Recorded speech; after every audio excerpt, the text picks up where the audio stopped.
मेरा नाम विजय है। जब मेरी शादी मेरी पत्नी से करवाई गई तो वह बहुत ही ज़्यादा कमज़ोर थी। मुझे मेरे दोस्तों ने कहा था कि पत्नी को थोड़ा सेहतमंद होना चाहिए, नहीं तो ज़िंदगी बड़ी ही मुश्किल हो जाती है। उस वक्त मुझे उन लोगों का मेरी ज़िंदगी में बोलना अच्छा नहीं लगा था। मैंने कहा कि मुझे मोटी औरतें बिल्कुल भी पसंद नहीं हैं। औरत को बस ठीक ठाक होना चाहिए। मेरे दोस्तों ने कहा था कि तू हमारी बात नहीं समझा।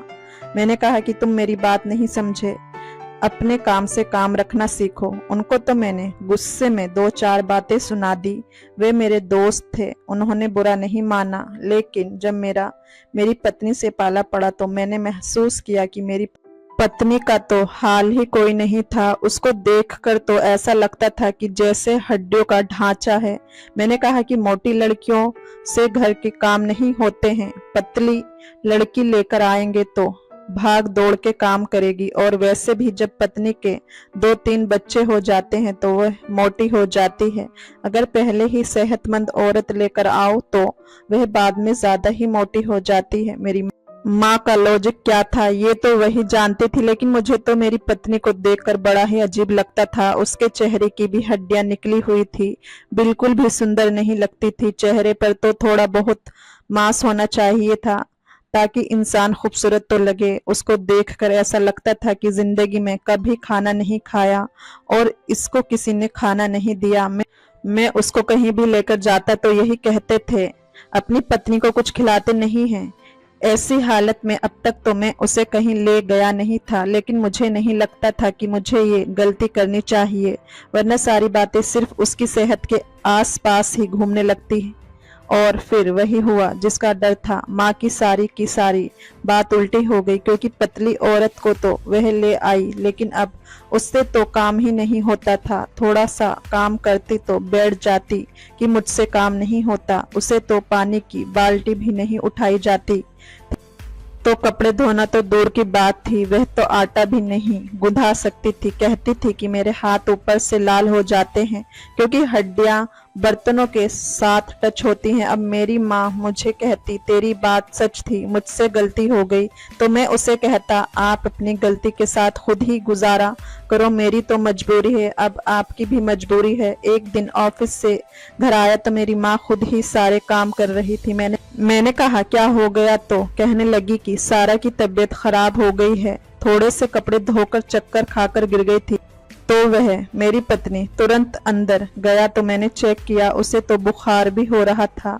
उसने थोड़ा बहुत काम किया और उसे चक्कर आ गए। माँ ने बताया कि मैंने फिर उसे कहा कि जाकर आराम कर ले। पहले तो मुझे लगा शायद चक्कर इसलिए आए हैं कि कोई खुशखबरी है, लेकिन जो उसकी हालत है मुझे तो नहीं लगता कि ये खुशखबरी सुनाने के काबिल है। ये कैसे बच्चा पैदा करेगी, इसके जिस्म में जान नहीं है। परेशान तो मैं भी बहुत हो गया था, लेकिन फिर मैंने अपनी माँ को तसल्ली दी, क्योंकि माँ खुद ब्लड प्रेशर की मरीज थी। मैंने उन्हें कहा कि पतली औरत को मोटा करना आसान होता है, लेकिन मोटी औरत को पतला करना आसान नहीं होता। कोई बात नहीं, खाएगी तो ठीक हो जाएगी। बात कुछ इस तरह की भी ठीक है। हमारी शादी 4 महीने बाद हुई थी। जब मेरी माँ ने बात पक्की कर दी थी तब सारा की हालत इतनी भी बुरी नहीं थी, लेकिन जब शादी करवाई जाती है तो हर लड़की डाइटिंग करती है, लेकिन इसको डाइटिंग करने की क्या जरूरत थी। लगता है इसने 4 महीने में इतनी ज्यादा डाइटिंग कर ली थी कि इसकी हालत और भी बुरी हो गई थी और वह बहुत ही ज्यादा कमजोर हो गई थी। अगर मेरी माँ ने उसे पहले इस तरह देखा होता तो वह कभी रिश्ता पक्का नहीं करती। उसने जब देखा था तो तब तक इसकी हालत कुछ बेहतर थी, लेकिन वह भी अच्छे घराने से थी। उसके घर में तो बहुत ज्यादा खाना पीना था, फिर भी वह कभी मोटी नहीं हुई थी। हम लोग तो उनसे कम हैसियत वाले थे, फिर भी उसका वहाँ ये हाल था तो यहाँ क्या होना वाला था। मैंने सोचा कि उसके लिए अच्छी अच्छी चीजें लेकर आऊंगा। जब हमने उसे पराठा बनाकर दिया तो उसने सिर्फ 2 निवाले खाए और कहने लगी, मुझसे खाया नहीं जाता। चिड़ियों जितनी खुराक थी उसकी, थोड़ा सा खाती और फिर कहने लगती कि मेरा पेट भर गया। मेरी माँ ने उसके लिए हलवा बनाया, ऐसी ऐसी चीजें बनाई जिनको खाने से वजन बढ़ता है, लेकिन वे थोड़ा सा खा पीछे हट जाती थी और फिर उसके बाद जितनी मर्जी बातें कर लो वह बात नहीं मानती थी।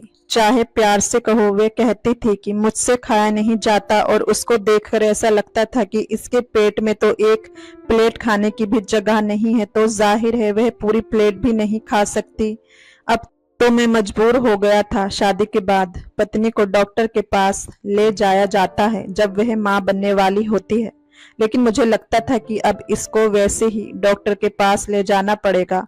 आखिरकार उसे डॉक्टर के पास ले गया। डॉक्टर ने कहा कि इनको खून की कमी है और ये उम्मीद से भी है। ये बात सुनकर तो मैं हैरान रह गया।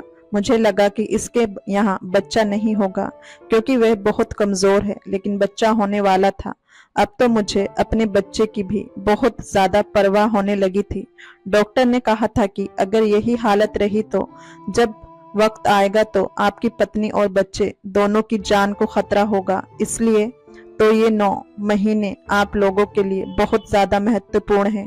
इनकी सेहत पर ध्यान दें तो यही बेहतर होगा। मैं बहुत ज्यादा परेशान था क्योंकि अब तो मुझे मेरे बच्चे की फिक्र थी। डॉक्टर ने कह दिया था कि इंसान का खून कम हो तो उसके साथ एक नहीं हजारों मसले हो जाते हैं और जब तक उनका खून पूरा नहीं होगा तब तक सेहत नहीं बनेगी। उसने काफी सारी दवाइयां लिख कर दी और पत्नी को वापस ले आया, लेकिन पत्नी ने जब हफ्ते तक वह दवाई खाई तो उसकी तबीयत और भी खराब रहने लगी। ताकत की दवाइयां भारी होती हैं और उसको खाने से अक्सर लोगों का पेट खराब हो जाता है। मेरी पत्नी के साथ भी यही हो रहा था। समझ नहीं आ रहा था कि क्या करूं। फिर उसको एक दूसरे डॉक्टर के पास ले गया और उसने कहा कि अपनी पत्नी को रोज गाजर और जूस पिलाएं। गाजर का जूस पीने से खून बढ़ता है क्योंकि ये उम्मीद से है, इसलिए उन्हें आप ज्यादा दवाइयां मत खिलाइए, नहीं तो उससे उनके बच्चे की जान को खतरा हो सकता है। नेचुरल चीजें इस्तेमाल करोगे तो उनके लिए अच्छा होगा। मैं जब ऑफिस से वापस आता था तो रास्ते में एक दुकान थी जहां फ्रेश जूस मिलता था, इसलिए मैं अपनी पत्नी के लिए रोज वहां से एक गिलास जूस लाने लगा। जब मैंने उससे कहा कि तुमने ये जूस पीना है, जो कि उसके लिए आसान था क्योंकि अगर उसे कोई चीज खाई नहीं जाती थी, लेकिन पीने की चीज को इस्तेमाल करना आसान होता है, वह रोज जूस पी लिया करती थी। लेकिन मेरी पत्नी की हरकतें कुछ अजीब सी थी और ये बात मुझे तब पता चली जब मैंने उस पर ध्यान देना शुरू कर दिया। यानी अब मैं उस पर नजर रखता था कि तुमने जूस पिया या नहीं, आज खाने में अंडे खाए या नहीं। वह मेरे होने वाले बच्चे की माँ थी, इसलिए मुझे उसकी फिक्र थी। एक और बात भी थी जो सिर्फ हम दोनों के बीच थी, इसलिए मैंने ना तो अपनी माँ से कही और ना ही डॉक्टर से की। मेरी पत्नी मुझसे भी दूर दूर रहती थी। वह मुझसे इतना दूर रहती थी कि मुश्किल से ही लगता था कि मेरी शादी हुई है। मैं भी उसको यही कहता था कि जैसे तुम्हें ठीक लगे वैसा करो। मैं बुरा आदमी नहीं था, इसलिए मैं उसको वक्त दे रहा था, लेकिन वह इतना ज्यादा वक्त ले रही थी। हमारी शादीशुदा जिंदगी सिर्फ 20% ही थी, बाकी 80% ऐसा लगता था कि जैसे हम लोग एक दूसरे को जानते ही नहीं। लेकिन इस 20% के बावजूद भी हमारे यहाँ बच्चा होने वाला था। ये बहुत ही बड़ी बात है। एक दिन मुझे कहने लगी कि आप मेरे लिए जूस लेकर ना आया करें, बल्कि मुझे जूस वाली मशीन ला दें, मैं घर में ही जूस निकाल कर पी लिया करूंगी। मैंने कहा तो ठीक है और उसे मशीन लाकर दे दी। लेकिन अजीब बात थी कि वह रात को जूस बनाया करती थी, क्योंकि एक रात जब मैं उठा तो मैंने देखा कि वह बिस्तर पर नहीं थी और दूसरे कमरे से मशीन चलने की आवाज आ रही थी। मैं हैरान हो गया कि आधी रात को जूस बनाकर पी रही है, क्योंकि जूस वाली मशीन की आवाज हो सकती थी। लेकिन जब वह वहां से मेरे पास आई तो उसके साथ कोई चीज नहीं थी। मैंने कहा क्या कर रही थी तो वह घबरा गई थी। मैंने पूछा क्या कर रही थी तो कहने लगी कि मैं जूस बनाकर पी रही थी। मैंने कहा फिर कहाँ है जूस, तो कहने लगी वह तो मैंने बनाकर पी लिया। मैंने कहा ये काम किचन में क्यों नहीं करती, तो उसने कहा कि किचन का बिजली वाला बोर्ड खराब है, इसलिए कमरे में बना रही थी। लेकिन वह ऐसी लग रही थी जैसे मशीन से नहीं हाथों से कूट कूट कर जूस निकाला हो, और वो पूरी रात नहीं सोती थी। मैं जब भी उसकी तरफ देखता वो हिल रही होती थी, इसका मतलब जाग रही होती थी। मैंने उससे कहा क्या तुम्हें नींद नहीं आती है? तुम्हें इस घर में 2 महीने हो गए हैं, तो ऐसा भी कोई परेशानी नहीं है कि जगह बदलने से नींद नहीं आ रही हो।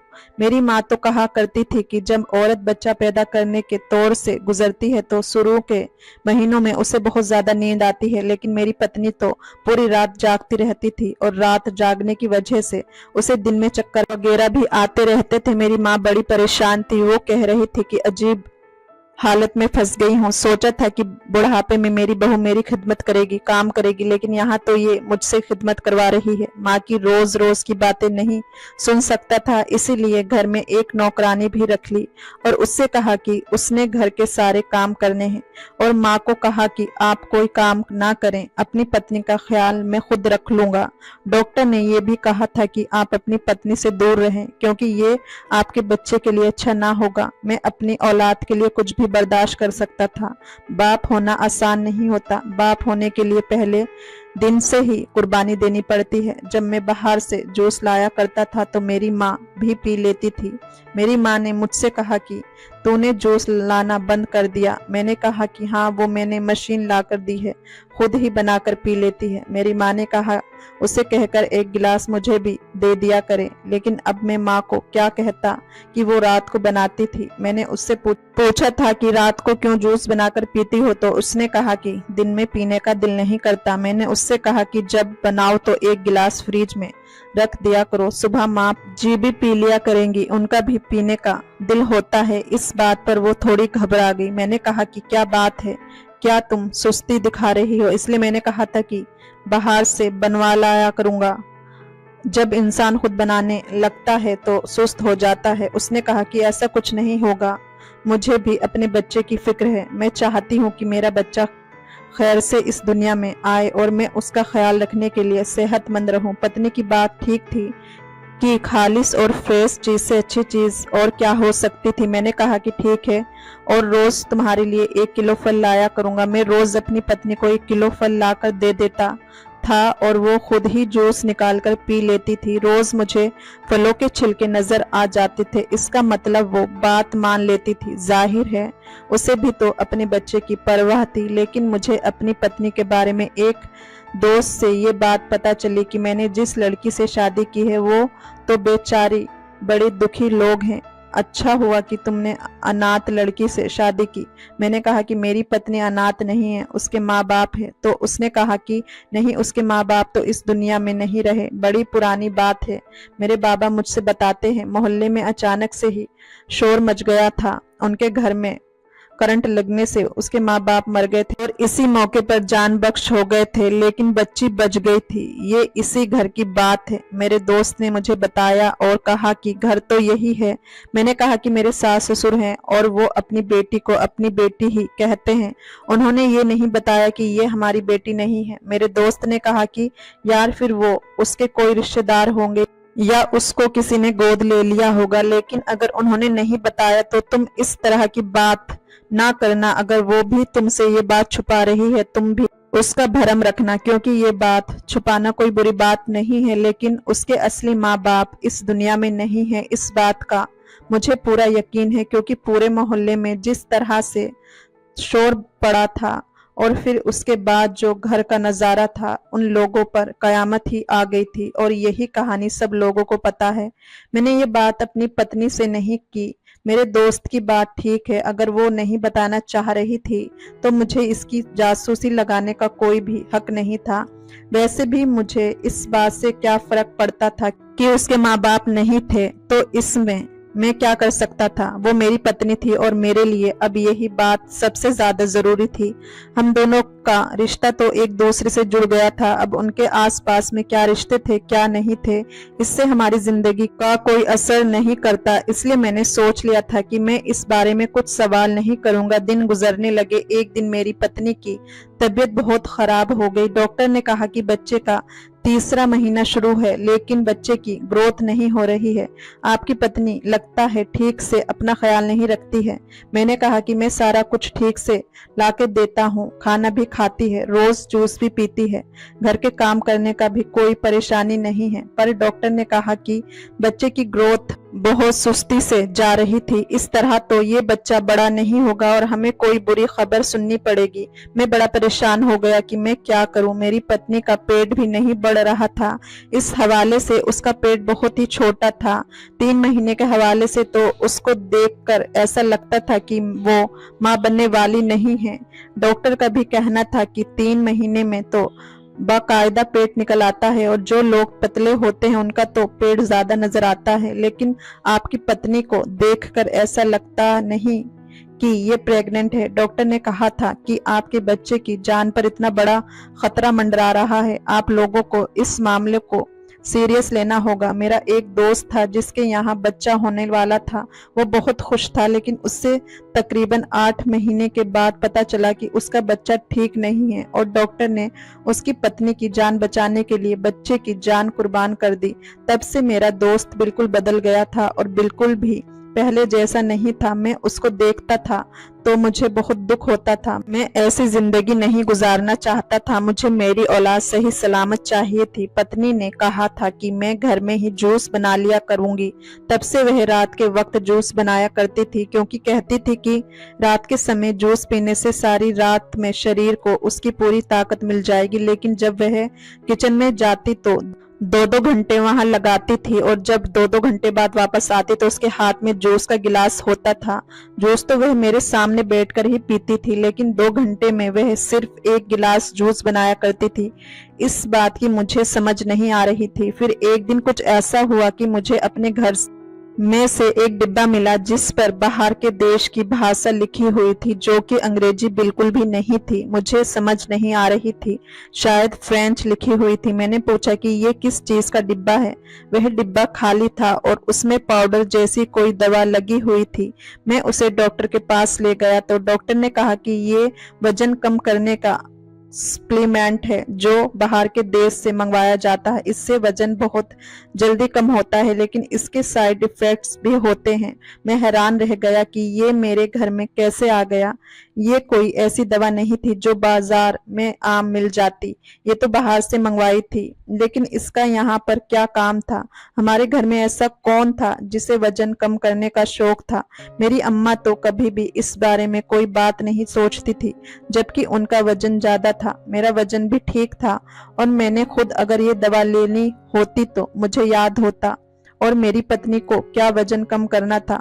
पहले से ही हम इस वजह से परेशान थे कि उसका वजन नहीं बढ़ता था। फिर ये डिब्बा कहाँ से आया? मुझे समझ नहीं आ रहा था कि क्या हो रहा है। ये सब कुछ मैंने अपनी पत्नी से पूछ लिया तो उसने कहा कि ये डिब्बा तो साथ वालों के घर से लाई हूँ। बाहर के देश की दवा का डिब्बा है। कितना प्यारा है। वह लोग दवाइयों के भी इतने प्यारे डिब्बे बनाते हैं, इसलिए मैं उठाकर ले आई। मैंने सोचा इसको साफ करके इसमें कोई दाल वगैरह डाल लूंगी। मैंने अपना सर पकड़ लिया। मैंने कहा कि मुझे तो बता देती, मैं तो पता नहीं क्या क्या सोच रहा था। मैंने उसको डिब्बा वापस कर दिया और इस बात का पता लगाया कि मेरी पत्नी पूरी पागल है। मेरी पत्नी कितनी खुश थी इस डिब्बे को पाकर। मेरी पत्नी बेचारी बड़ी मासूम थी। बस भगवान उसकी और उसके बच्चे की जिंदगी करे, क्योंकि बच्चा पैदा करना कोई आसान काम नहीं होता और मेरी पत्नी के साथ काफी समस्या आ रही थी।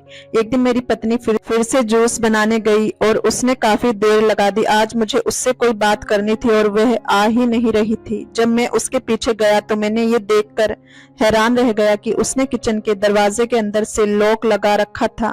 मैंने दरवाजे पर दस्तक दी तो उसने 5 मिनट बाद दरवाजा खोला और कहा कि जूस बना रही थी। मैंने कहा कि दरवाजा बंद करने की क्या जरूरत थी?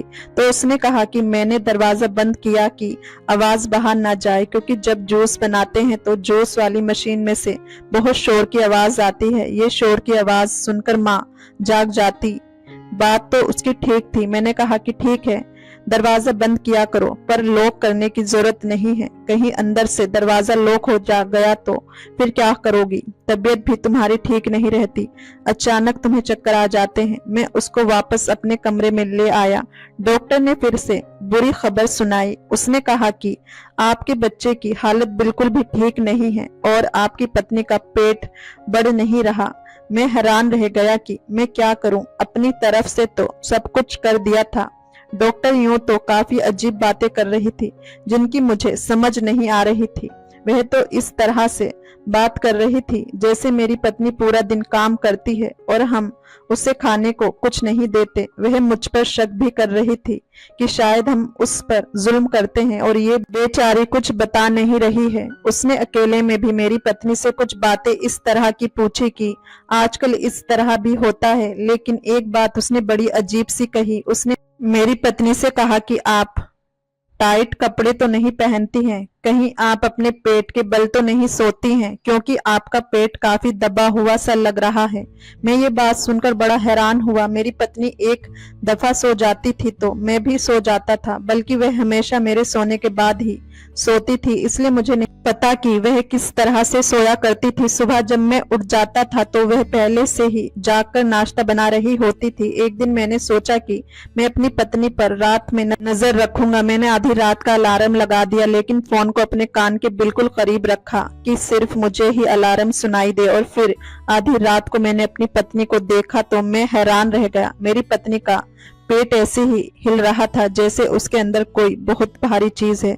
इसे वाइब्रेशन कहना ज्यादा बेहतर होगा। मैंने अपनी आंखों को मलते हुए ध्यान से देखा कि ये क्या हो रहा है। जब मैंने इस पर हाथ लगाने की कोशिश की तो मेरी पत्नी जाग गई और घबराकर बाथरूम में चली गई। जब वापस आई तो ऐसा कुछ नहीं था। मैंने उसे बताया, मैंने कहा ये सब कुछ देखा है, तो उसने कहा कि बच्चे की हरकत थी। मैंने कहा कि बच्चे की इतनी हरकत कैसे हो सकती है, जबकि डॉक्टर कह रही थी कि हमारा बच्चा बहुत ज्यादा कमजोर है और ठीक से बढ़ भी नहीं रहा।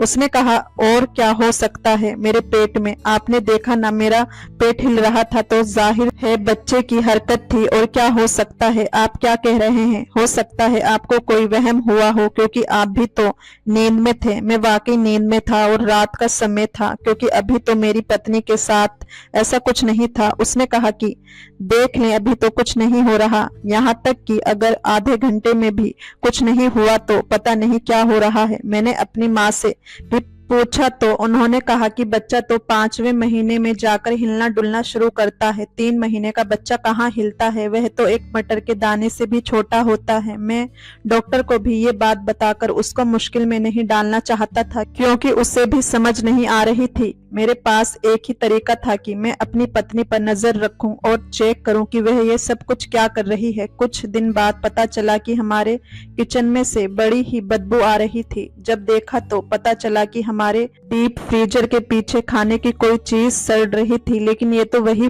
फल थे जो मैं अपनी पत्नी के लिए प्लेट में काट कर लाता था और कहता था, मैं ऑफिस जा रहा हूँ, तुम ये खा लेना। लेकिन वह खाती नहीं थी और उनको फ्रीजर के पीछे फेंक देती थी। मेरी माँ को भी ये बात पता चल गई। मैंने उनको कहा, अभी आप कुछ भी नहीं कहना, मेरी पत्नी जरूर कोई चक्कर चला रही है। मुझे पहले पता करने दें, फिर मैं आपको सारी बात बताऊंगा। और पत्नी को हमने ये पता नहीं लगने दिया कि हमें ये बात पता चल गई है। हमने जगह साफ कर दी, क्योंकि उस दिन मेरी पत्नी अपने मायके गई हुई थी। मेरी पत्नी की हरकतें बहुत अजीब थी। वह तो इतना खाना भी नहीं खाती थी जितना एक इंसान को खाना चाहिए था। बच्चे की जान को खतरा था। बच्चा बड़ा नहीं हो रहा था। 2-2 घंटे वह खुद को किचन में बंद करती थी और जो खाने की चीजें मैं उसको देता वह फेंक देती थी। क्या उसे हमारे बच्चे की परवाह नहीं थी? क्या वह माँ नहीं बनना चाहती थी? अगर माँ नहीं बनना चाहती थी तो ये बात मुझे पहले बता देती। अब क्यों मेरा खून जला रही थी? एक बार मैं अपनी पत्नी को आइसक्रीम खिलाने ले गया और मैंने उससे कहा, आज तुम्हें मेरे सामने बैठकर आइसक्रीम खानी होगी और ये पूरा प्याला खत्म करना होगा। लेकिन मेरी पत्नी का चेहरा ऐसा हो गया जैसे मैंने उसके सामने जहर का प्याला रख दिया हो। वह इसे खा नहीं रही थी और उसे अजीब नजरों से देख रही थी, जैसे अगर उसने खा लिया तो पता नहीं क्या हो जाएगा। मैंने कहा, खाओ ना, छोटा सा प्याला है और तुम्हें तो कुछ मीठा खाने की जरूरत भी नहीं है। मेरी पत्नी ने मुश्किल से एक चम्मच खाया और फिर कहने लगी, मेरा दिल नहीं कर रहा। मैंने कहा, बड़ी महंगी है, खा लो, मेरा खर्चा मत करवाओ। लेकिन वह नहीं खा रही थी। जब मैंने थोड़ी जिद की तो वह चिल्लाने लगी, जब मैंने नहीं खानी तो आप मेरे पीछे क्यों पड़े हैं? नहीं खानी है, बिल्कुल भी नहीं खानी, नहीं तो मैं मोटी हो जाऊंगी। मैं हैरान रह गया कि मोटी हो जाओगी से क्या मतलब है? वह तो वैसे भी कुछ दिनों में मोटी होने वाली है। फिर ये सब क्या कर रही थी? एक दिन मैंने अपनी पत्नी का पीछा किया। जब वह किचन में गई, उसने कहा था कि वह जूस बनाने जा रही है। आधा घंटा गुजर चुका था। मैं किचन में गया तो दरवाजा लॉक था। मैंने दरवाजा चाबी से खोला।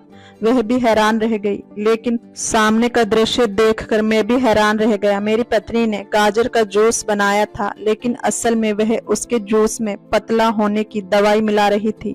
यानी कि वह डिब्बा जो मुझे घर से मिला था, उसके पास उस तरह का एक और था, जबकि उसने कहा था कि वह ये पड़ोसियों के घर से लेकर आई है। यानी वह फलों के जूस में पतला होने का सप्लीमेंट मिलाकर पीती थी और खाना वह खाती नहीं थी, बल्कि डीप फ्रीजर के पीछे फेंक देती थी। और एक और चीज देखकर भी मैं हैरान रह गया।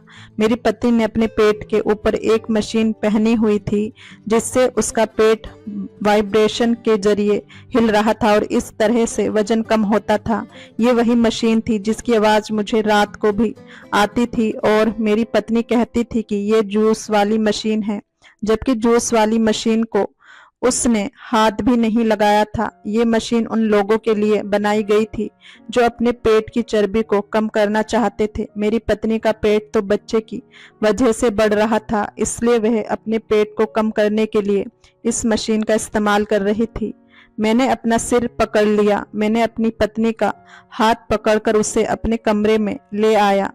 तोड़ फोड़ की आवाज से मेरी माँ भी जाग गई और उन्हें भी सब कुछ बता दिया। मैंने कहा, शर्म नहीं आती तुम्हें? इस हालत में तुम इस तरह की हरकतें कर रही हो। मेरी पत्नी रोने लगी और रोते रोते बेहोश हो गई। उसके माँ बाप को भी बुला लिया। उन्होंने सारी बात बता दी। ये भी बताया कि बच्चे की जान को खतरा है। तो उसके माँ बाप ने सिर झुका लिया और कहा कि ये बहुत छोटी थी जब इसके माँ बाप इसके सामने ही इस दुनिया से चले गए थे। तब इसने बहुत ज्यादा सदमा लिया और इसे एक बीमारी हो गई जिसमें ये खाने से डरती और खाना नहीं खाती या बहुत कम खाना खाती। इसे लगता कि अगर ज्यादा खा लिया तो यह मोटी होकर मर जाएगी। इस बीमारी का नाम एनोरेक्सिया नर्वोसा है। ये बीमारी हमारी बेटी को इसलिए हुई है क्योंकि उसने बहुत ज्यादा सदमा लिया है। अपने माँ बाप को अपनी आंखों से मरते हुए देखना कोई आम बात नहीं होती। हम उसके खाला और खालू हैं, लेकिन दुनिया को हमने ये बताया है कि ये हमारी बेटी है क्योंकि हमारी कोई अपनी औलाद नहीं है। हमारी गलती है कि हमने आपको ये बात नहीं बताई थी। अब वह उम्मीद से है, लेकिन उसे अभी भी ये बीमारी है और वह चाहती है कि वह मोटी ना हो। इस वजह से वह ये हरकत कर रही है और मशीन इसलिए इस्तेमाल कर रही है क्योंकि वह अपना पेट पतला करने की कोशिश में है। इसलिए रोज मशीन पहनती है, ठीक से खाना नहीं खाती और खुद को पतला करने के लिए कोई दवाई भी पी रही है।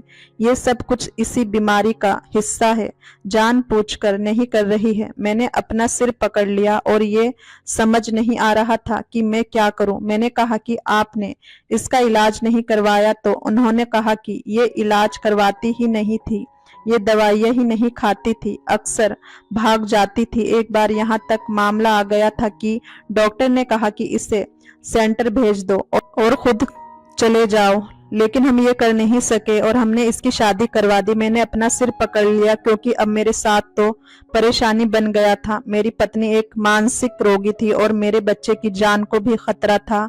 समझ नहीं आया कि क्या करूं। चौथा महीना शुरू हो गया था, लेकिन बच्चा बिल्कुल भी स्वस्थ नहीं था, बढ़ नहीं रहा था। ये सब कुछ डॉक्टर को बता दिया और डॉक्टर ने हमें मानसिक डॉक्टर के पास रेफर कर दिया। अपनी पत्नी से जब ये बात की तो उसने कहा कि ऐसा कुछ भी नहीं है, मैं बिल्कुल ठीक हूँ, लेकिन मामला काफी खराब हो चुका था। फिर डॉक्टर से सारा मामला डिस्कस किया और उसने दवाई दी। उसने कहा कि मैं इतनी दवाई दे सकती हूँ कि बच्चे की पैदाइश तक आपकी पत्नी सामान्य रहे, लेकिन फिर भी उसे बहुत ज्यादा देखभाल की जरूरत है। मेरे लिए ये 6 महीने बहुत ही पीड़ादायक लायक थे। अपनी पत्नी का ख्याल रखते रखते मैंने अपनी नौकरी से भी हाथ धोए, लेकिन अल्लाह के करम से 7वें महीने में ही मेरा बेटा इस दुनिया में आया, जो कि बहुत कमज़ोर था, लेकिन अस्पताल वालों ने उसे बचा लिया क्योंकि मैं अपनी पत्नी को बहुत अच्छे से अस्पताल में ले गया था। मेरी पत्नी की जान भी बच गई। उसके बाद मैंने अपने ससुराल वालों से कहा कि इसे मनाएं कि ये अपना इलाज अच्छे तरीके से कराए, और अगर ये नहीं हो सकता तो फिर मैं इसे साथ नहीं रख सकता, क्योंकि अगर वह बीमार थी तो उसको मुझे पहले बताना चाहिए था। मेरे बच्चे की जान भी जा सकती थी। अगर मेरे बच्चे की जान चली जाती तो मैं खुद को कभी माफ नहीं कर पाता। ये तो इसकी किस्मत अच्छी थी कि वह इस दुनिया में आ गया। मेरे बच्चे का ख्याल मेरी माँ ही रख रही थी। मेरी पत्नी को इससे कोई मतलब नहीं था। वह उसे भी अजीब नजरों से देखती थी। मैंने अपनी पत्नी को वापस छोड़ दिया और मेरे ससुराल ने कहा कि इसका इलाज करवाएंगे, किसी भी तरह करवाएंगे, क्योंकि गलती हमारी थी, हमने तुम्हें बताया नहीं था। उसके बाद इसका इलाज शुरू करवा दिया है और अभी भी वह उधर ही है। मैं अपनी औलाद को पाकर खुश हूँ। कोशिश करूंगा कि मेरी पत्नी भी ठीक होकर मेरे पास वापस आ जाए। उसकी जिंदगी खराब नहीं करना चाहता, लेकिन उसे साथ रखने में बहुत खतरा है। वह कल को मेरे बच्चे को भी नुकसान पहुंचा सकती है, क्योंकि मानसिक बीमारी का मरीज कभी भी कुछ भी कर सकता है। बस जिंदगी गुजर रही है। मेरे बच्चे का ख्याल मेरी माँ रखती है और मैं फिर से नौकरी तलाश कर रहा हूँ। उम्मीद है कि सब कुछ ठीक हो जाएगा। दोस्तों, वीडियो कैसा लगा कमेंट करके जरूर बताएं। वीडियो को लाइक और चैनल को सब्सक्राइब जरूर करें। मैं एक बहुत हसीन लड़की थी और अपने घर में अकेली रहती थी। एक दिन एक 15 साल का लड़का मेरे पास आया और मुझे एक ऐसी ख्वाहिश की जिसे सुनकर मेरे होश उड़ गए।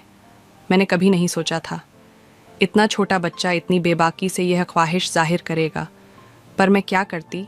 मैं हसीन थी और मुझे पैसों की ज़रूरत थी। मैंने सोचा कि यह बच्चा भला मेरा क्या बिगाड़ लेगा, ज़्यादा से ज़्यादा 2 मिनट तक ही टिक पाएगा। फिर मेरा तो दोनों तरफ से फ़ायदा था। यही सोचकर मैं उसकी बात मान ली कि वह अपनी ख्वाहिश पूरी कर ले। लेकिन जिसे मैं बच्चा समझकर इजाज़त दी थी, उसने तो पूरी रात। मेरी उम्र 30 साल थी, लेकिन मैं अपनी उम्र से बहुत ज़्यादा छोटी लगती थी। मुझे पैसों की बहुत ज़्यादा ज़रूरत थी, लेकिन कोई तरीका समझ नहीं आता था। एक दिन मैं घर पर अकेली थी और बिना दुपट्टे के ही काम कर रही थी, जब वह 15 साल का लड़का हमारे घर में आया। जिन नज़रों से वह मुझे देख रहा था, मुझे समझ आ गया था कि वह क्या चाहता है। नमस्ते करने के बाद उसने कहा, दीदी, मैं तन्हा हूँ और अकेले ही आपसी मामला तय करना चाहता हूँ। एक दफ़ा अपनी दुकान देखकर देखें, मैं आपको शर्मिंदा नहीं करूँगा, बल्कि आपकी ज़रूरत पूरा कर दूँगा। मैं सर से पाँव तक उसे देखा करती। दिखने में वह काफ़ी बेहतर था, लेकिन उम्र में छोटा था। मैंने उससे माफ़ी मांगी और कहा, मैं तुम्हारे साथ इस तरह का कोई मामला तय नहीं कर सकती। तुम अभी छोटे हो और मुझे नहीं लगता कि इन सब कामों के लिए तुम्हारी उम्र है। वह मुस्कुराकर कहने लगा, दीदी, मेरा 5 साल का तजुर्बा है। मैं 10 साल का था, तब से यही काम कर रहा हूँ। मेरे आगे पीछे कोई नहीं है। मैं अकेला ही अपने काम में माहिर हूँ। आप मुझ पर भरोसा करें, आपको पछताना नहीं पड़ेगा, बल्कि आप अपनी इस फैसले पर खुश होंगी। इस बार मैं वाकई हैरान हुई। वह बच्चा अकेला कैसे यह सब कर रहा था। मैंने उससे पूछा, तुम्हारा माँ बाप कहाँ है? वह कहने लगा, मैं तन्हा हूँ। मेरे माँ बाप मर चुके हैं। पहले यहाँ वहाँ की ठोकरें खाता था, फिर मैंने यह वाला काम शुरू किया और काम चल पड़ा। अब मैं काम बढ़ाना चाहता हूँ, इसीलिए आपसे बात करने आया हूँ।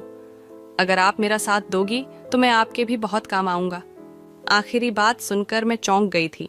मुझे वाकई किसी ऐसे बच्चों की ज़रूरत थी जो ऊपर के कामकाज कर देखता, और वह खुद ही से ही मुझे यह ऑफर कर रहा था। फिर दूसरी बात यह थी कि उसके साथ मामला तय करने पर मुझे हर महीने रकम भी मिल जाती, जिससे मेरा गुजारा आसानी से हो जाता। अगर फिर यह ख्याल भी आया कि अगर यह वक्त पर मुझे पैसे अदा न कर सका तो मेरे लिए मुश्किल हो जाएगी। खैर, वह 15 साल का था और मैं आसानी से उसे अपनी हर बात मनवा सकती थी। इसीलिए अपना फ़ायदा देखकर मैं मामला पक्का किया, क्योंकि मैं भी अकेली थी। मैं घर के साथ दुकान उसे किराए पर दे दी थी। उसका नाम अरमान था और कहने लगा कि दीदी, मैं रिहायशी भी दुकान में ही रखूंगा, क्योंकि मेरे आगे पीछे कोई नहीं है, अब तक नहीं है। काम सड़क पर ही कर रहा था, अब दुकान में करूंगा। मुझे क्या एतराज़ हो सकता था? दुकान ही तो थी। मैंने कहा, जो तुम्हें ठीक लगता है करो, बस मुझे वक्त पर। पैसे दे देना और फिर उसने दुकान में औरतों के सामान की कुछ चीज़ लाकर डाल दी और यह देखकर मैं हैरान रह गई कि 2-3 दिन में ही उसका काम चल पड़ा था। सारा दिन वह दुकान खोलकर काम करता और उसकी दुकान पर औरतों का रेला लगा रहता। रात के वक्त उस दुकान में सो जाता। इतने आरसे से यह दुकान खाली पड़ी थी। पहले जब कभी यह किराए पर थी तो कोई भी ग्राफ नहीं आता था। कितनी बार मैं दुकान किराए पर चढ़ाई, मगर सब ने यही कहकर छोड़ दी कि यह जगह काम के लिए मुनासिब नहीं है। मैंने तो यह उम्मीद ही छोड़ दी थी कि कभी यह दुकान किराए पर भी चलेगी, लेकिन उस बच्चे ने न सिर्फ मुनासिब कीमत पर उसे किराए पर लिया था, बल्कि उसने तो अपना काम भी चला लिया था। बस अजीब बात यह थी कि उसने औरतों का सामान दुकान में रखा था और औरतें उस बच्चे से सामान खरीदने आती थी। कुछ दिन गुजरे तो मेरे अरमान से अच्छी बातचीत हो गई। वह मेरे छोटे मोटे काम करने लगा था। जब कभी कुछ ज्यादा पकाती तो उसे दुकान पर पहुंचा देती। दुकान और घर के बीच में छोटा सा दरवाजा भी था। जरूरत के तहत में वह दरवाजा खोलकर अरमान से बातचीत भी कर लेती थी। धीरे धीरे हमारे बीच में बेतकलोफी फिर हो गई थी। मैं भी एक तरह से तन्हाई थी, इसलिए मुझे अरमान का सहारा मिल गया था। दरअसल मेरे बच्चे नहीं थे और मेरा पति प्रकाश को पॉलिश का अटैक हुआ था। उसके बाद वह बिस्तर पर पड़ गया। घर का गुजारा बहुत मुश्किल से चल रहा था। कभी कोई मदद के लिए पैसे दे जाता तो कभी कोई ऐसे में दुकान से मिलने वाले पैसे मेरे लिए फ़ायदेमंद साबित हुए थे। इसीलिए मैंने खुद अरमान से तकल्लुफ़ी बधाई थी ताकि वह दुकान छोड़कर ना जाए और मेरी लगी बंदी आमदनी भी बनी रहे। लेकिन मुझे क्या मालूम था कि मैं जिसे 15 साल का मासूम बच्चा समझ रही हूँ वह सीधा साधा भी नहीं है। उस बच्चे ने तो कुछ ऐसा किया, मेरी दुनिया ही पलट कर रखती थी। हम दोनों के बीच कुछ बेहतर लुफी बढ़ी तो मैंने उसे अपने घर के अंदर आने की इजाज़त भी दे दी थी। अब वह मेरे घर में ही चला आता था और बाकी वक्त तो वह दुकान में ही गुजरता था। मेरा पति प्रकाश को भी इस बात पर कोई एतराज़ नहीं था, क्योंकि मेरे लिए तो वह 15 साल का ही बच्चा था। बल्कि अरमान के आने से तो हमारी ज़िंदगी में रौनक आ गई थी। अब मैं पहले की तरह उदास और मायूस नहीं रहती थी, बल्कि कोई भी बात होती तो अरमान से कह दिया करती थी। मौसम बदलने की वजह से प्रकाश की तबीयत काफ़ी ख़राब रहने लगी थी। मेरे पास उन्हें अस्पताल ले जाने के लिए भी पैसे नहीं थे। एक दिन ऐसे ही मेरी आंखों में आंसू आने लगे। अरमान ने मुझे देखा तो पूछने लगा, दीदी क्या हो रहा है, क्यों रो रहे हो? मैंने उसे बताया कि प्रकाश को अस्पताल लेकर जाना है। मेरे पास पैसे नहीं हैं। मैं अब इस ज़िंदगी से तंग आ चुकी हूँ। अकेले ही सारी मुश्किलों से लड़ना पड़ता है। प्रकाश तो मेरे सहारे के बगैर बिस्तर से भी नहीं उठ सकता। अगर मेरा कोई बच्चा होता तो शायद मेरी ज़िंदगी आसान हो जाती। किसी कमज़ोर लम्हे में मैंने अपने दिल का हाल अरमान के आगे बयां कर दिया था। मेरी बात सुनकर अरमान मुस्कुराकर कहने लगा, तो दीदी बच्चा कर लो ना, इसमें क्या परेशानी है अरमान की बात पर? मैं शर्मिंदा हो गई। मैं उसे कैसे बताती कि प्रकाश बिस्तर पर थे और वह इस काबिल नहीं थे कि हम बच्चा पैदा कर सके। शादी के शुरू के सालों में प्रकाश नहीं चाहते थे कि हम बच्चे के झंझट में पड़े, और जब हमने बच्चों की ज़रूरत महसूस की तो प्रकाश अब इस काबिल नहीं रहे कि बच्चा पैदा कर सके। उन्हें अचानक ही पॉलिश का अटैक हुआ था और इसके बाद वह किसी काबिल नहीं रहे। मोहब्बत की शादी आहिस्ता आहिस्ता मजबूरी की शादी बन गई और अब मैं मजबूरी में ही प्रकाश का साथ निभा रही थी, क्योंकि इसके अलावा मेरे पास और कोई रास्ता नहीं था। अरमान ने शायद मेरे चेहरे के उतार चढ़ाव पद लिए थे। कहने लगा, दीदी आपको परेशान होने की ज़रूरत नहीं है, मैं आपके साथ हूं ना, जल्दी आपके सारे मसले ख़त्म हो जाएंगे। अरमान की बात पर मैं मुस्कुरा उठी। वह अकेले ही इतना हौसला रखना था कि हर मुश्किल से लड़ जाता था, और एक मैं थी जिसने इतनी उम्र गुजरने के बाद भी हिम्मत नहीं हारी थी। अरमान ने अपने माँ बाप को 10 साल की उम्र में ही खो दिया था, और इसके बावजूद भी वह दुनिया के मेले में गुम नहीं हुआ था। ना सिर्फ उसने अपनी जिंदगी का सफर जारी रखा, बल्कि वह प्रकाश की भी बहुत ज्यादा खिदमत करने लगा था। मैं किसी भी कम से घर से निकलती तो अरमान ही मेरे पति की खिदमत करता और उनके पास बैठा रहता। उन दोनों के दरमियान न जाने क्या बातचीत होती थी, लेकिन मुझे देखकर अरमान हमेशा खामोश हो जाता था। अरमान ने मुझसे वादा किया था कि वह मेरी हर कमी को दूर कर देगा, और उसके इस वादे पर मैं मुस्कुरा उठी थी। मैं बच्चा पैदा करना चाहती थी क्योंकि मुझे औलाद की कमी को पूरा करना था, लेकिन अरमान उसे भला कैसे पूरा कर सकता था? उसकी खुशी की खातिर मैंने मुस्कुराहट चेहरे पर सजाई थी, और फिर इस बात को कुछ ही दिन गुजरे थे कि मुझे अपने अंदर तब्दीली महसूस होने शुरू हो गई। मेरी तबीयत ज़्यादा ख़राब हुई तो अरमान नन्हे ही मुझे पैसे दिए और कहने लगा कि दीदी डॉक्टर को दिखा दो। उसके कहने पर मैं डॉक्टर के पास चली गई और वहाँ जाकर मुझ पर हैरत का पहाड़ टूट पड़ा। जब मुझे पता चला कि मैं उम्मीद से हूँ, यह कैसे मुमकिन था प्रकाश। मैं तो इतनी हिम्मत ही नहीं थी कि वह अब बाप बन सके, तो फिर मैं उम्मीद से कैसे हुई थी। मैं थर थर कांपते हाथों से रिपोर्ट पकड़े घर लौटी थी और जब मैं यही बात घर जाकर डरते डरते प्रकाश को बताई तो वह मुस्कुराकर कहने लगा कि हो सकता है कि मैं इस काबिल हो गया हूँ कि एक बच्चे का बाप बन सकूं। अगर भगवान ने हमें यह खुशखबरी सुनाई है तो इसे मुस्कुराकर कबूल कर लो। प्रकाश की बात पर मैं हैरान रह गई थी। क्या वाकई में प्रकाश के बच्चे की माँ बनने वाली थी? यह बात ऐसी थी कि मुझे यकीन ही नहीं आ रहा था। मुझे तो प्रकाश की हालत में कोई बदलाव नजर नहीं आया था। फिर यह कैसे मुमकिन था? फिर मैं भी इस बात को कबूल कर लिया कि मैं प्रकाश के बच्चे की माँ बनने वाली हूँ। अब मैं अपना ख्याल रखने लगी। अरमान को भी यह बात पता चल गई। वह भी बहुत खुश हुआ था, जैसे उसके घर पर बच्चा होने वाला हो। वह जब दुकान से फ्री होता तो हमारे घर में आता।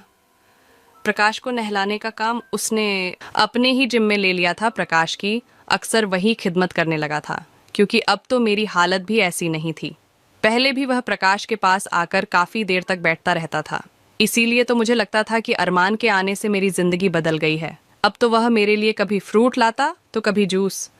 उसकी दुकान भी ठीक ठाक चल रही थी और फिर ऐसे ही दिन गुजरते चली गई। और फिर पूरे 9 महीने बाद जाकर मैं खूबसूरत से बच्चे को जन्म दिया, जो ना ही मेरे जैसा था और ना ही प्रकाश जैसा। बल्कि हैरत की बात थी कि वह हूबहू अरमान के जैसा लग रहा था। मैं कभी अपने बच्चों की शक्ल देखी तो कभी अरमान की, और फिर अरमान ने खुद ही हंसकर ऐसी बात कही कि मैं चौंक गई। उसने कहा, दीदी, दिन रात आपने मुझे इतना ज़्यादा देखा है कि आपका बच्चा भी मेरे जैसा लगने लगा है। कहते हैं कि जो माँ डिलीवरी के दिनों में ज़्यादा देखती है, बच्चा उसी पर जाता है। अरमान की बात पर न सिर्फ मैं चौंकी बल्कि शर्मिंदा भी हो गई थी।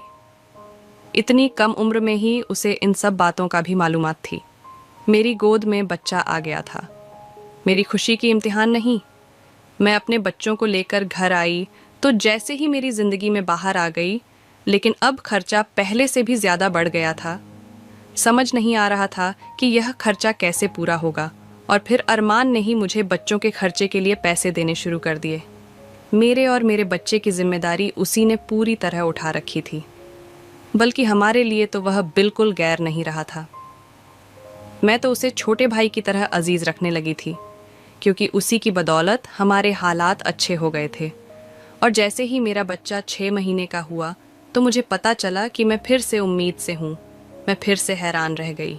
इतनी जल्दी में दोबारा उम्मीद से कैसे हो गई थी, जबकि मेरी शादी को तकरीबन 8 साल होने वाले थे और अब तक एक दफ़ा भी बच्चा नहीं हुआ था। मुझे डर लग रहा था कि मैं इतनी जल्दी दूसरे बच्चे को जिम्मेदारी कैसे उठाऊंगी। मेरा तो पहला बच्चा ही छोटा है और फिर प्रकाश की जिम्मेदारी अलग से है।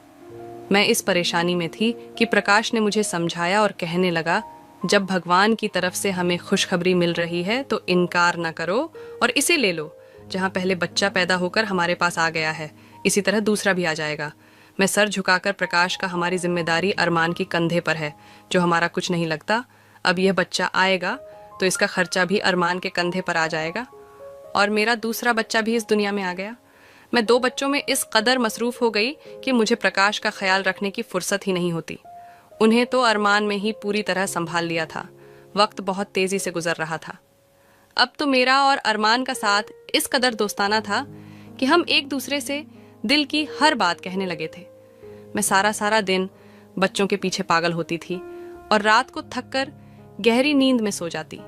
अरमान अक्सर रात को मेरे बच्चे संभालने के लिए आ जाया करता था और वह उन्हें अपने साथ सुला लेता था। यह बात भी मेरे लिए बड़ी हैरान करने वाली थी कि 15 साल का बच्चा किस तरह सारी रात 2 बच्चों को आसानी से संभाल लेता है। अरमान ने मुझसे कभी इस बात की शिकायत नहीं की कि बच्चे उसे तंग करते हैं या उसकी नींद खराब होती है, बल्कि वह बहुत खुशी से मेरे बच्चे ले जाता था और मुझे भी सुकून का सांस मिलता था। हर तरह की जिम्मेदारी अरमान ने ही उठा दी थी, चाहे वह मेरे कपड़ों की हो या बच्चों की। कम उम्र में ही वह हमारा पूरा घर चला रहा था, लेकिन मुझे शर्म आती थी क्योंकि वह बिल्कुल गैर है। अचानक अरमान किसी काम से कमरे में आ गया। वैसे ही बेधड़क मेरे कमरे में आ जाया करता था। उसने मेरी बात सुन ली और फिर आंखों में आंसू लिए कहने लगा, आप मुझे गैर समझती हैं। मैं तो आपको अपना सब कुछ मान लिया। मैं आप लोगों की खातिर कुछ भी कर सकता हूँ। मैं जान गया हूँ कि आप फिर से प्रेग्नेंट हैं। आप अपना ख्याल रखें, खर्च की फिक्र ना करें। आपकी दुकान में बहुत बरकत है और आपके नसीब से मुझे यह सब मिल रहा है। वह हमेशा इस तरह बातें करता था, इसलिए वह मुझे और भी ज्यादा अच्छा लगता था। 3 बच्चों की माँ बनने के बाद मैं पूरी तरह बदल गई थी। मेरे अंदर अब पहले जैसी उदासी नहीं रही थी। सारी दिन कहाँ गुजरता था पता ही नहीं चलता था। यहाँ तक कि मैं प्रकाश को भी नज़रअंदाज कर दिया था। एक रात मैंने तीनों बच्चे बहुत ज्यादा तंग कर रहे थे। अचानक अरमान आ गया और कहने लगा, दीदी इन्हें मुझे दे दो और आप सुकून से सो जाओ। मैं खुशी खुशी बच्चे अरमान को पकड़ा दिए। वह हमेशा की तरह मेरे लिए दूध लेकर आया था। मेरी तरफ दूध का गिलास बढ़ाकर कहने लगा, अपना ख्याल रखा करो। मैं दूध का गिलास पकड़ और अरमान का शुक्रिया अदा किया। वह बच्चों को लेकर चला गया। इत्तेफाक से मेरे हाथ से दूध का गिलास टूटकर गिर गया और मेरा काम बढ़ गया। मैं दोबारा से कमरा साफ किया और सफाई करके बिस्तर पर लेट गई। कुछ ही देर गुजारी थी कि मुझे ऐसा महसूस हुआ जैसे कोई मेरे कमरे में मौजूद हो। मेरी सांस रुकने लगी थी। ऐसा लग रहा था जैसे कोई पास आए हो। फिर मुझे अपने बिस्तर के करीब किसी का एहसास हुआ। किसी ने मेरे वजूद के साथ खेलने की कोशिश की तो मैं उठकर बैठ गई और चीखने चिल्लाने लगी। मेरी चिक की आवाज पर प्रकाश की भी आंख खुल गई। मैं जल्दी से कमरे की लाइट जलाई। यह देखकर मेरे रोंगटे खड़े हो गए कि हमारे ही मोहल्ले का एक आदमी मेरे ऊपर झुकाने की कोशिश कर रहा था। मैं उसे देखकर दंग रह गई थी। पहले तो वह शर्मिंदा हुआ, फिर कहने लगा, दीदी मैंने कुछ नहीं किया। आपके पति ने मुझे खुद इजाजत दी थी कि मैं हर रात आपका सौदा करूं। इसीलिए मैं कोई ना कोई ग्राहक ढूंढता और सौदा करता था और पैसे ले लेता था और फिर यही पैसे आप लोगों पर खर्च कर देता। दरअसल घर के हालात की वजह से प्रकाश भाई बहुत परेशान थे। वह किसी तरह परेशानी को खत्म करना चाहते थे। जब उन्हें पता चला कि मैं औरतों की खरीदारी का काम करता हूँ तो उन्होंने खुद मुझे इस बात की इजाज़त दी। रात आपके कमरे में मैं ही मौजूद होता था जो आपकी इज्जत से खेलना चाहता था। मेरी चीज़ की आवाज़ पर अरमान भी दौड़ता हुआ चला आया था। उसे देखकर वह आदमी कहने लगा, अरमान तूने तो कहा था कि यह अपने होश में नहीं होगी। मैं आसानी से अपनी ख्वाहिश पूरी कर सकता हूँ, लेकिन ये तो जाग रही है। उस आदमी की बात सुनकर मेरे कदमों तले ज़मीन निकल गई क्योंकि अरमान घबराकर मेरी तरफ देखने लगा। मुझे समझ नहीं आ रहा था कि यह क्या माजरा है। वह आदमी गुस्से में गालियां देते हुए निकल गया था। मैं नफरत से अरमान से पूछा, ये सब क्या है? तब अरमान ने कहा, आपके पति के पास इतने पैसे नहीं थे कि वह इस घर को चला सके, इसीलिए उन्होंने इसे मजबूर किया कि मैं आपका सौदा करूं। जब कोई ग्राहक मिलता तो मैं आपके बच्चों को ले जाता और दूध में नींद की दवा डालकर आपको दे देता। आप सो जाती और ग्राहक आपको इस्तेमाल करके चला जाता। ये तीनों बच्चे भी किसी न किसी ग्राहक के ही हैं, क्योंकि प्रकाश भाई तो बाप बनने की हैसियत ही नहीं रखते। मैं आपके साथ कुछ गलत नहीं किया जो आपके पति ने कहा। मैंने वही किया। मैंने आपको आपके पति की मर्जी से ही बेचा है। अरमान की बात सुनकर मेरे रोंगटे खड़े हो गए। मैं तो आग बबूला हो गई। मैं हैरत से पलटकर प्रकाश की तरफ देखा। वह नज़र चुरा के गया और फिर खुद ही कहने लगा, मेरी बीवी की वजह से घर के हालात ख़राब हो गए थे। मैं तुम्हें औलाद भी नहीं दे सका। खाने के लाले पड़ने लगे थे। ये सब देखकर मेरा दिल जलता था, लेकिन मैं कुछ नहीं कर सकता था। इसीलिए जब मुझे अंदाज़ा हुआ कि अरमान कैसा काम करता है तो मैं खुद ही उससे कहा कि हर रात को तुम्हें किसी न किसी को बेच दिया करें। मैं तो खुद नींद की दवाई लेकर सोता था, इसलिए मुझे कुछ पता नहीं चलता था। अरमान भी किसी ग्राहक को लता और फिर सुबह होने से पहले ग्राहक लौट जाता। बच्चे होने से तुम भी खुश हो गई और हमारे घर के हालात भी बदल कर, और मैं बस इतना ही चाहता था। प्रकाश की बात सुनकर मैं अपना सर पकड़ लिया था। मुझे यकीन नहीं हो रहा था कि मेरे पति ने मुझ पर इतना बड़ा जुल्म किया है। घर के हालात को बदलने के लिए और बच्चों के लिए अरमान के साथ मिलकर उसने मेरी ही साथ सौदा किया है। मैं बेतहाशा रोने लगी थी। जब रोती रोती कुछ शमली तो मैं अरमान के आगे हाथ जोड़ दी और कहा, हमारी ज़िंदगी से चले जाओ। तुम्हारे आने से पहले हम बहुत अच्छे थे, लेकिन मेरे पति ने कभी भी मेरी इज्जत का सौदा नहीं किया था, ना ही उनके दिल में कभी ऐसा कोई ख्याल आया था। यकीनन यह सब तुम्हारी पढ़ाई हुई पट्टी है। मुझे समझ आ गया है कि तुमने औरतों की खास दुकान क्यों खोली थी। इस बहाने से तुम औरतों की मजबूरी का सौदा करते हो। मैं अरमान को फौरन दुकान खाली करने को कह दिया और उसकी गोद से अपने बच्चे झपट लिए। मेरे छोटे छोटे 3 बच्चे मेरे सामने थे जिनके बाप का मुझे इल्म नहीं था। मुझे तो अपने आप पर अफसोस था कि मैं किस कदर बेवकूफ़ निकली जो यह जान नहीं पाई कि ये बच्चे मेरे पति के नहीं हैं। क्यों?